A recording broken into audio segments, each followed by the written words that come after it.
And once every month, the party leader will be visiting the headquarters just to check on the progress of our programs.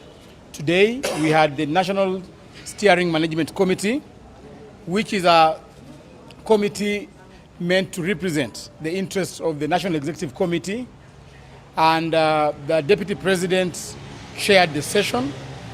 We looked into issues of our level of preparedness on the forthcoming general elections. We have discussed in depth the acquisition of the gadgets that we are going to use in the 27,450 polling stations. Again, we've also discussed in depth how we're going to prepare a training manual so that in the subsequent days, we are going to train our TOTs to ensure that all our counties and our sub-counties have got TOTs who are going to disseminate relevant information to our membership down in the grassroots to ensure that they have the right information as pertains to the forthcoming general elections. Third, we've also looked into a general budget of the elections, but that is work in progress. And we've also agreed that in our next meeting, we're going to come up with a proper plan that we're going to publish in our dailies to ensure that our members know exactly what we are doing here at the Secretariat. Otherwise, we want to say that the party is focused and determined to do the grassroots elections. Our focus is to have grassroots support and grassroots representation at every polling center in this country. So far, we've been able to do a good software that is going to run through the elections in terms of communication, not only communicating information in terms of news, but also relaying results all the way from the polling center to the Secretariat. We have devised a mechanism whereby results will be known 5 minutes after close of polling centers. So it's going to be a transparent system that is verifiable. People will be able to verify, to know how they voted, and we want to assure our membership that we are well prepared for the forthcoming general elections. There has been concern about the election. During the NDC, there were some suggestions that the election should be pushed to next year. The party leader is on record saying that the elections will be held on 9th of December. What is the position as it stands? As it stands right now, the elections will be held on 9th December, but that resolution made by the National Women Congress last week is an agenda that has been put for a meeting in the subsequent week. We have a meeting on 2nd of November, which will be chaired by the party leader, and I think that decision will be made then. But as it stands right now, the elections will be held on 9th of December. So everybody to prepare. All aspirants and all candidates who aspire to be leaders in our party should continue registering as candidates, and all the information is on our website. Still speaking to the matter of, you said, with every general election, first of all, there are those who feel that it's again too soon, and again, with every general election, you expect some wrangles inside, within the party, that's the National Party. What's your take, and even those that are saying it's too close, and even conflict management after that particular election exercise? We do not have any wrangles in UDA. What we have is a big democratic space whereby everybody has got the liberty to say whatever he wants to say, and we have an amicable way of sorting out all the conflicts. Today in the morning, we've had 4 sessions with the Isiolo elected leaders, with the Kajiado elected leaders, Marsabit elected leaders, and Wajir elected leaders. We are trying just to find a way amicably where we can have a solution to the conflicts that are there right now. But a party without conflicts is not a party. A political party with conflicts, this is a sign of a vibrant party. So we are up to the task. We have all the mechanisms to ensure that we have an amicable way to sort out upcoming resolutions, and we are going to have so many conflicts ahead of the election and even after elections. We have a proper mechanism to ensure that we put our membership together. Asante sana Chair. There is a petition against you by Senator Kalonzo, basically asking for you to step from the preparation for the forthcoming party election. Has the dispute cabinet resolved that matter? Oh, I share our WhatsApp group with Boni Khalwale. I saw that thing on WhatsApp, but as a secretariat, we've not received anything. So I'm yet to receive that petition. Yeah, but as to when it comes to the secretariat, we shall adjudicate it using the mechanisms of the party. We are a democratic party. Everybody has a right to petition.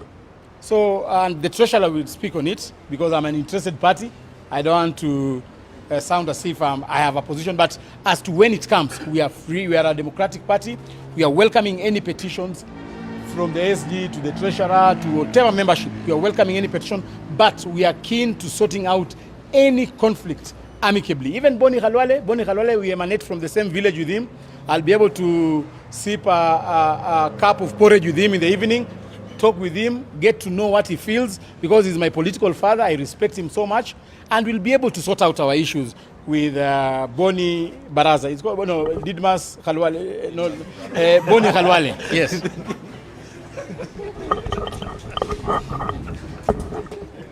Thank you so much.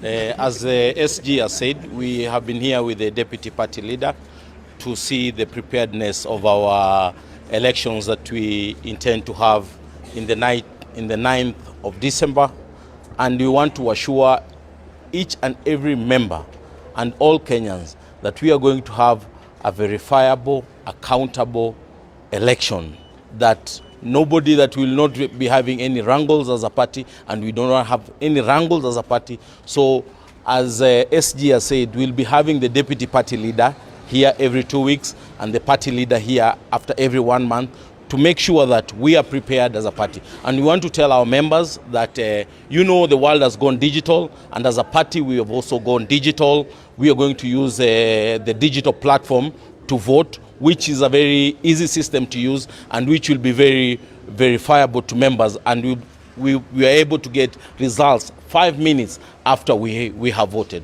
For the issue of Boni Khalwale and Malala, we have not received the petition towards our able SG, and those are just baseless arguments that I think Honorable Boni Khalwale has. But once we receive them, we look at them, we will solve any issues that we have amicably. We are also intent to form the National Executive Board, NEB, that will be able to steer the elections that are forthcoming, and we're also going to have a committee that will listen to every issue that is going to come up from the different quarters or the different counties. So we are prepared, and we want to assure our members that the elections are going to be held on the 9th of December, mapema sana. Thank you so much. We have a member of parliament here of Kisii. Labda aseme kitu Mheshimiwa Ruto. Okay, thank you so much. Mine on my part as a member of the party, I may not say much from the executive point of view, but rather I want to say on behalf of my colleagues, we really want to appreciate our party UDA. For the first time, we have a party that is young in terms of time, but it is advancing in terms of putting proper structures to ensure we have a formidable party that believes in democracy, believes in inclusivity, believes in public participation.